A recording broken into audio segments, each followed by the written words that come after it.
Hey guys, Cam for 15 back at it with another video for you guys, and I am back with another Kaiju number 8 episode review for you guys as I am back talking Kaiju number 8. Now, yes, I did review season 2 episode 0 which aired in theaters.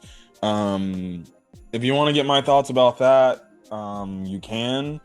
Now I did not go to watch that, Hoshino's Day Off special episode or OVA episode um in movie theaters. They dropped it I think last week in hype for obviously this week's, actual true first episode. But realistically, outside of like getting introduced to the new character Gen Narumi, and then seeing where Kikoro and Kafka are stationed at. Nothing, and then we're off with a cliffhanger.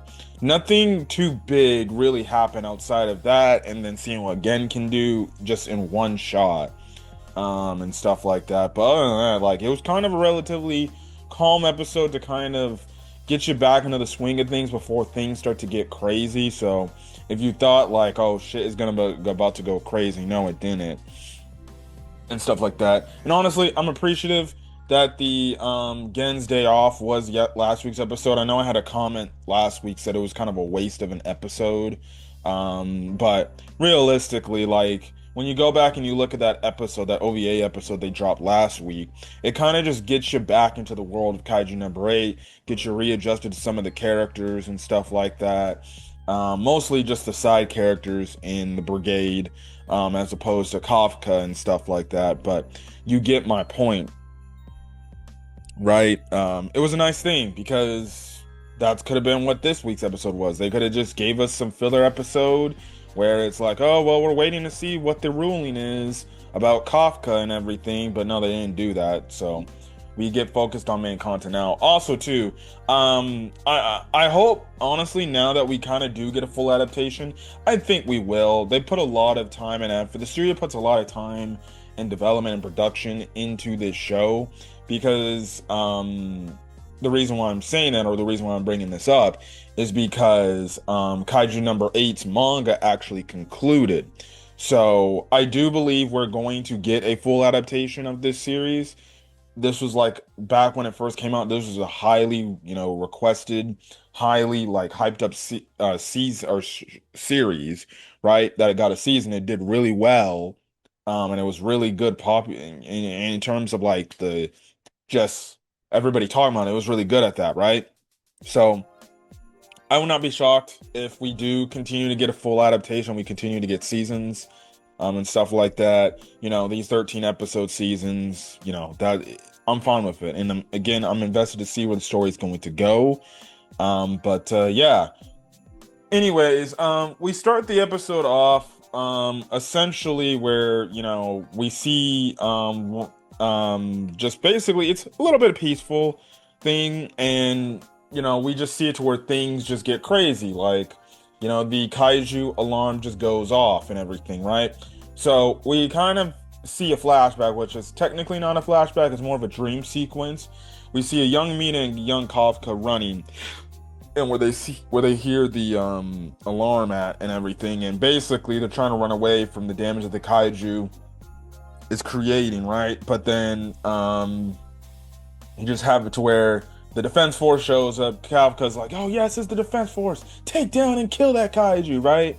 And then he's like, don't worry, Mina, I'll protect you, right? But then all of a sudden he gets attacked, right?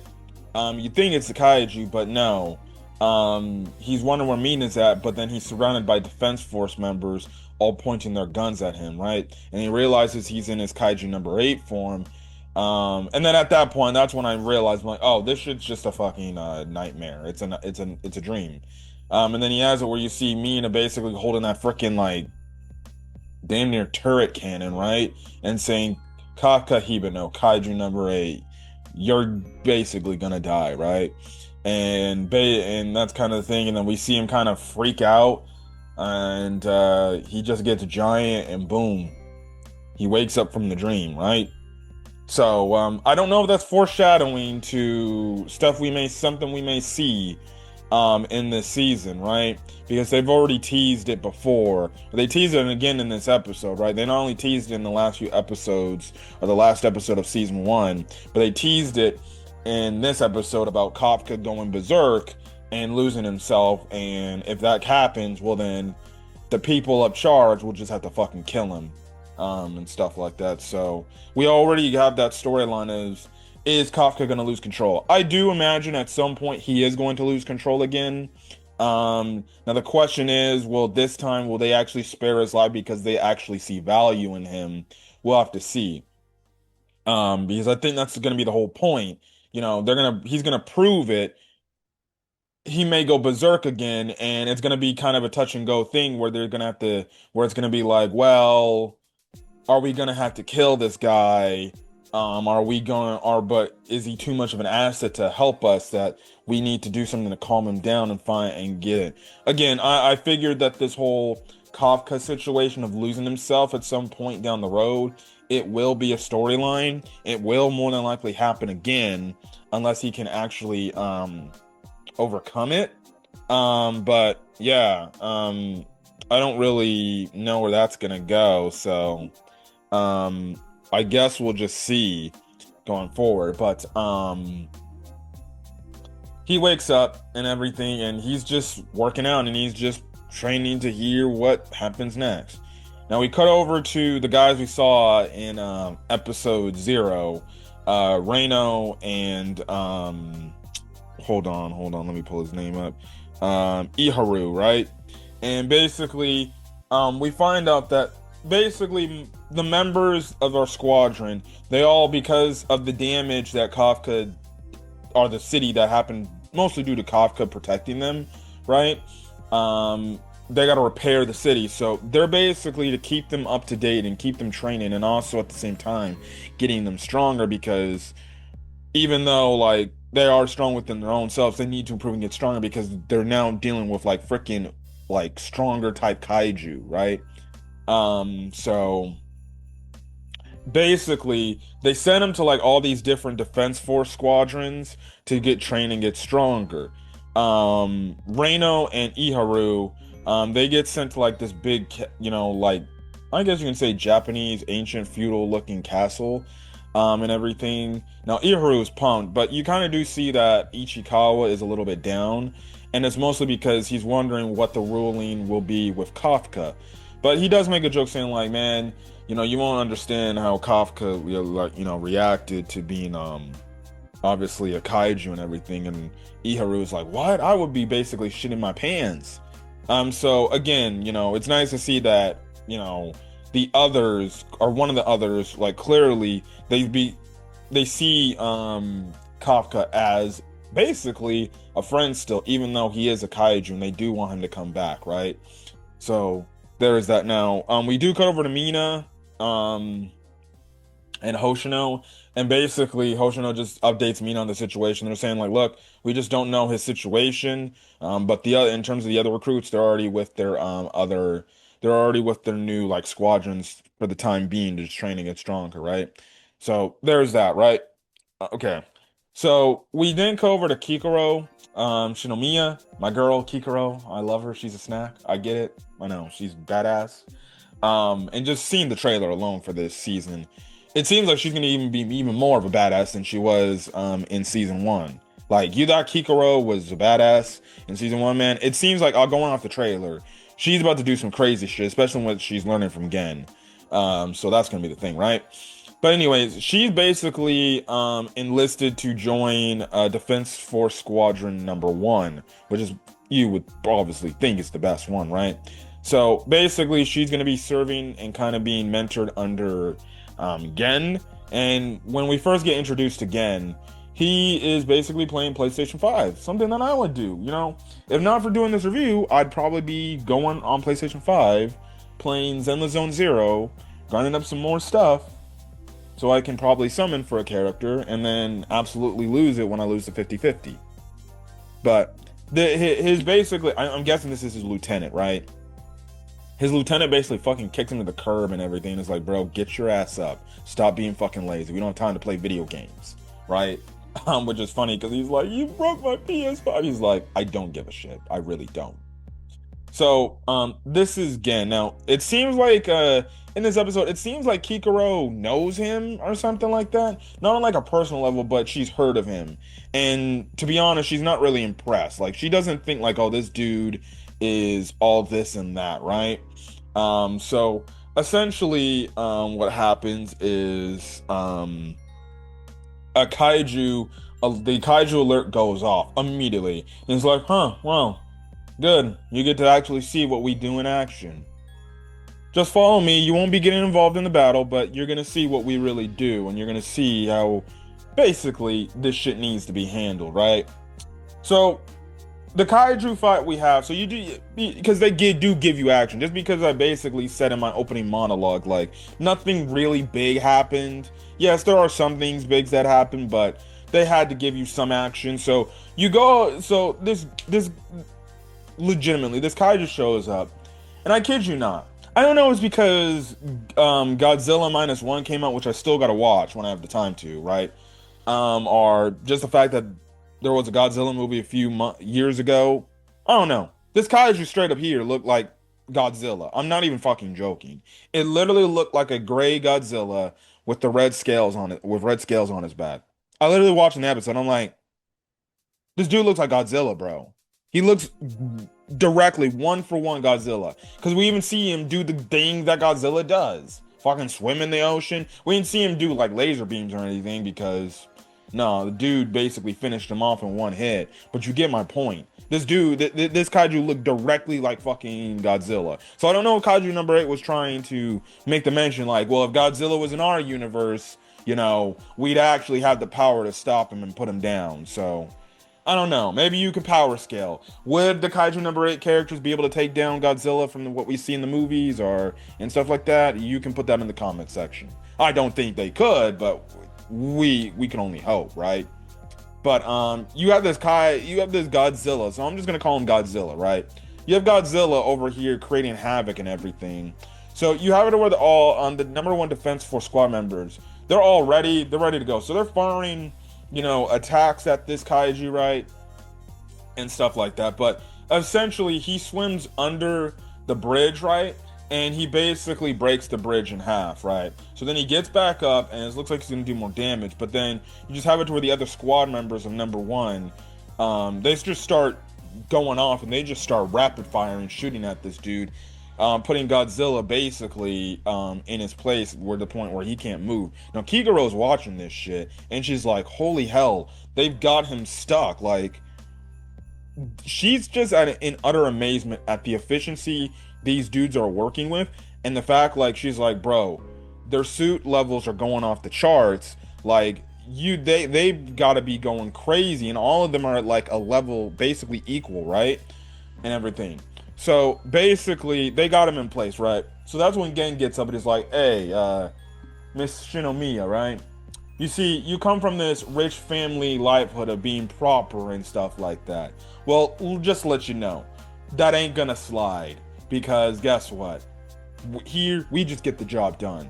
So this man comes out, he's like, all right, I'm ready to go, right? He's got the freaking crosses in his eyes like he's looking like he's some sort of like fucking Fire Force character. Right? Or if he got like the cross, like the plus sign in his eyes, like with Princess Hibana from Fire Force. He goes down there. She's shocked that he just jumped. This man is basically air gliding, flying to this freaking, you know, kaiju. He then gets on freaking Godzilla, right?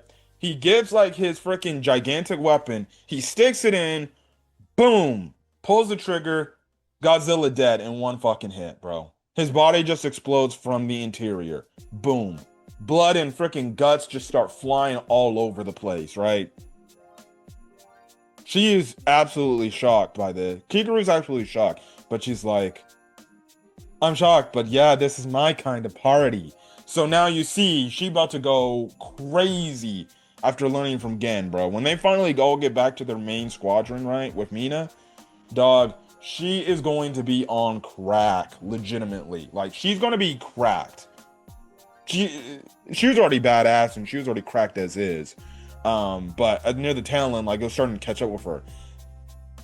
Yeah, her learning under Gen is only gonna make her crazy stronger. And the crazy part is, we already know from season one, she had crazy potential. Like from season one, it was clear she was by and far the best member in their squadron by far. Right, like right behind Hoshino, right? To the point like they're like, oh yeah, you'll probably be a captain at some point. Um, but you know, now with the fact that Kafka is Kaiju number 8, she's even said like I gotta get stronger. So then one day, if he asks me, finish me off and kill me, I'm strong enough to do it, right? And this is only gonna help her be strong enough to do it. So if that ever comes to it, right? So we'll see where it goes. And again, like I said, it's only gonna make her even more badass and make her on the freaking god tier level that we see these freaking captain characters can get to, right? Stuff like that. So you have that whole mindset, right? So that whole thing's done, right? So after that, he's kind of complaining because in the news website, I guess when they're giving Mina more of the credit, it seems like this dude, he really doesn't care about collateral damage, to be honest. Like, he just blew up the kaiju. All right, done day. I'm done. You guys clean up the mess. That's it, right? But it made like basically a good chunk of blood fly all over the place, blood and guts. So I'm guessing even though the defense squadron number 1 is efficient at doing what they need to do and taking out kaiju's, it seems like the public must not like the way how they do it in terms of like, well, you guys do leave a mess behind, so yeah, that's not good. So that's the thing. But they gave Mina more the credit. He's kind of upset about that. But then his lieutenant shows to be like, again, we need to go to the main headquarters, right? Because they have an update about Kaiju. They have an update about Kaiju number 8, right? So again, it's like, all right, fine. So Kikoro goes as well, right? Now they do bring up They do bring up Kafka out of his cell, right? And he's walking to Kikoro's dad's office, right? He sees Kikoro. She looks at him for a bit, but she doesn't really say anything, right? So then this is when Kafka is basically given quote unquote his prove it to them chance, right? And basically, Kikoro's father tells him like, look, officially starting now, you're joining Defense Squadron number 1, right? Now he's shocked by this. Even Gen is shocked by this. And he's like, look, this is your chance to basically prove it to yourself that you deserve to basically kind of live as a human, but at the same time be a kaiju as well. And basically he's like, look, if you do impressive work, you'll basically stay. If not, well, you'll probably just die and we'll just turn your body into just armor parts for us, right? For our armor, right? So that's the thing. Now Gen basically is like, yeah, no, I'm not going to do this shit, right? I'm not. I don't need him. Blah blah blah blah blah. Our squadron is strong on his own. So he tries to walk out, but that's when Kikoro's dad is basically like, yeah, hold up right there. See, you say you're strong, but you see, we have all these different kaijus that legitimately are getting immensely stronger. He makes the mention about how kaiju number 9, he can hide amongst the public by transforming into humans and stuff like that. And the other kaiju from the last few episodes that Kafka and the others had to deal with that almost damn near killed everybody in the city, right? Or in their district. He basically is like, look, man, these kaijus are getting stronger, they're getting more intelligent, they clearly know what to do, and they're clearly knowing how to create destruction and havoc and kill people. So at the end of the day, they're adapting. We have to adapt too. And the fact that we have a human kaiju right over here that seemingly enough can control his abilities, we need to take advantage of that, and we need to maybe lean into using, actual kaijus who are willing to fight with us to take down other kaijus. Which again leads into the whole thing. Is there other kaijus in this world that are actually legitimately good? That, hey, they want to help out, they want to do the right thing, but at the same time, they just want to be left alone and left in peace, where they're just not bothered, right? So that's the thing right then and there, right? And basically, Kigoro's father is just kind of just like, you say you're, strong and all, but what if it comes down to it, you're not strong enough? We may need this dude's help. So either you got to take him in. So that's when Gen's like, all right, fine. And then that's when Kafka basically is like, listen, I won't let you down. I swear I'll work my ass off to do what needs to do, what I need to do. But basically Kafka's like, look, just give me a chance. I have, friends that are waiting for me to come back. And then on top of it, I have a promise I have to keep in regards to the promise he had with Mina, right? That he'd stand by her side, in the defense force. Now again, it's like, you don't need to give me all that freaking wishy-washy boohoo stuff, right? Just let you know, if you go berserk again, I'm going to kill you. No ifs, ands, or buts. And then I'm gonna turn your parts into my armor. And basically, that's basically it of the episode. Or that's basically it. So you kind of do have it to where the other members are already in their station areas. Kigoro looks at a portrait or a picture of her mom, right? And then we see it to where her father looks into this, I guess, Bacta tank, right? And I'm more than likely guessing that's her mom, because if you watch the trailer, apparently her mom comes back. I don't know if maybe like her dad brought his mom back from the dead or something. We'll have to see. We'll see. But it's clear we see the mom is back, right? So yeah, that is if you watch the trailer. So there's that. Hoshino tells Mina like, hey, they're all in their stations, and Mina and is like, all right, well then let's go train, right? And that's kind of basically it of the episode. And the episode kind of ends off on a cliffhanger where a kaiju attacks. What it is, I don't know what it is, but I guess we'll see. And we're also gonna see like, okay, this is gonna be Kafka's first experience, in the defense force and in defense force training, this time knowing he's got his kaiju ability. So is he still going to use his human abilities, or is now they're going to tell him like, look man, start using your kaiju abilities, right? So we'll see where it's going to go there. Now the interesting part is if you click on the description for this episode, it says Kafka goes on a mission with his new squad and faces Kaiju number 9 once again. I don't know if they accidentally messed that description up or if that's going to be for next week. But I guess we'll see. But regardless, a solid episode of Kaiju number 8. I'm just happy that the show's back, and I definitely can't wait to talk about it on a weekly basis. But if you guys like the video, leave a like, put in the comment section your thoughts, hit that subscribe button if you want to get more Kaiju number 8 content or any other anime, video game, or movie review content I upload to the channel. Till then, guys, stay safe out there. Have a great rest of your day or your night watching this video, and I will catch you guys on the next video. Till then, guys, peace.